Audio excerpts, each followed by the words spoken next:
വീട്ടിൽ തേനെടുത്ത് കരളിൻ നിലയിൽ തന്നതല്ലേ നീ പൊന്നേ.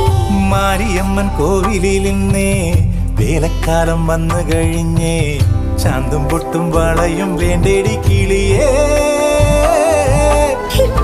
പോലെ